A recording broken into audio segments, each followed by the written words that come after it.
Day 4 of the Paris-Dakar, and Stefan Peter Hansel, five-time winner of this event on his Yamaha, goes back into the lead for the first time on this year's event.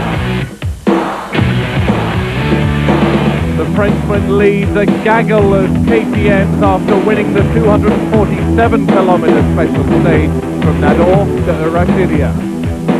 Winning in the cars, Hiroshi Matsuoka, yesterday suffering from technical troubles, today a winner. Matsuoka goes to 9th overall. Problems for the Toyotas.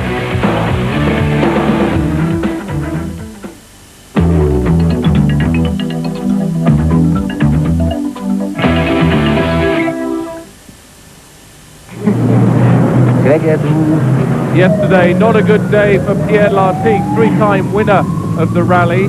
In his Pro Truck, his American-built Pro Truck, former Citroën driver, taken up the American mantle and the transmission fell out. Leaving stage winner Bruno Sabi to win the first of two stages yesterday, 4 kilometers around a tight course near Granada.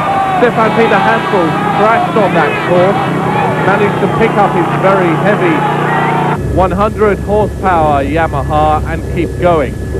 Then the course opened up near the Sierra Nevadas, a second stage run over 34 kilometers down to Almira, but there were no times for the motorbike.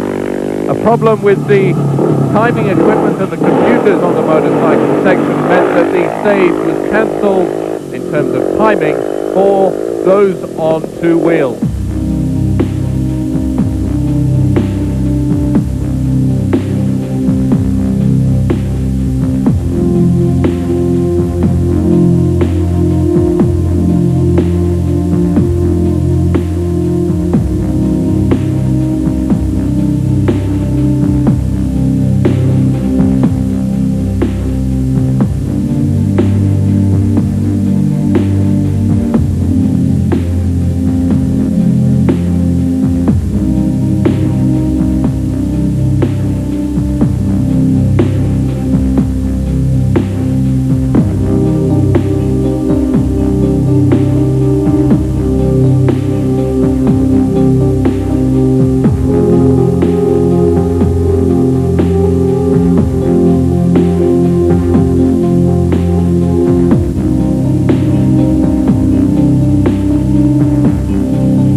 From the snows of Europe, the final stages, the cars, the bikes and the trucks boarded a ferry across the Mediterranean for Africa. Leading in the motorcycles as they left Europe, Johan Roma on the KTM, the first of the young guns.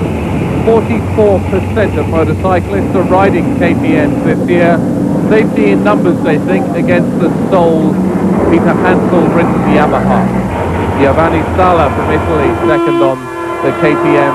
Peter Hansel third, Fasola, Perez and Sainz making up the rest of the top six.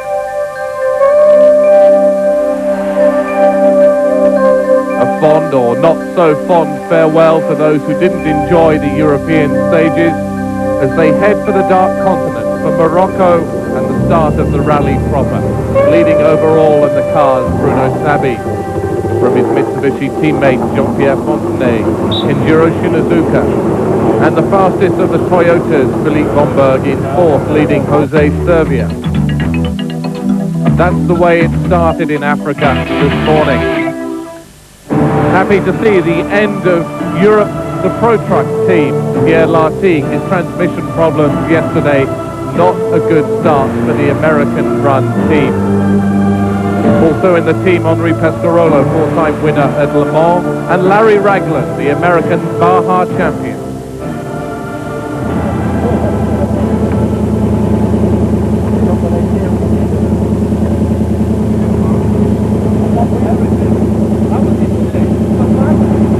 It was fun. We have no motors. The motor's gone. Yesterday. Can you hear it? Does not sound good. Raglan, the 44-year-old Californian, keeping chipper, although he lost engine power on the first 2 days, managed to get a spare part from somewhere in the middle of France, got the car repaired, and he's back on full song. Pescarolo in his famous green helmet, keeping up speed, although not at all happy on the very tight European stages.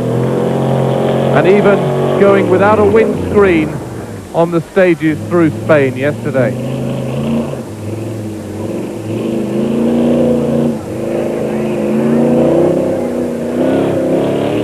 C'est une voiture qui n'est pas prévue avec pare-brise, il n'y a rien qui fonctionne. Pescarolo explains it ran without a windscreen. That's the way the car's meant to be. We ran with one before, but it didn't seem to keep a lot of the mud out. It was a stupid stage, he said. That was the feeling of a lot of the competitors, that the European stages did more harm than good. But there, Pescarolo, covered in mud, the former Grand Prix driver, the helicopter racing champion, and the former Le Mans victor. So Pescarolo happy to see Africa. Lartigue lost 8 hours and then was given the longest possible time on the stages yesterday, losing another half an hour, so 8.5 hours of penalty in theory, dropping him way out of contention. His chances of winning a 4th Dakar ended before he even saw Africa. So down to Pescarolo and down to Raglan. Can he make it an American victory for the first time on the Dakar?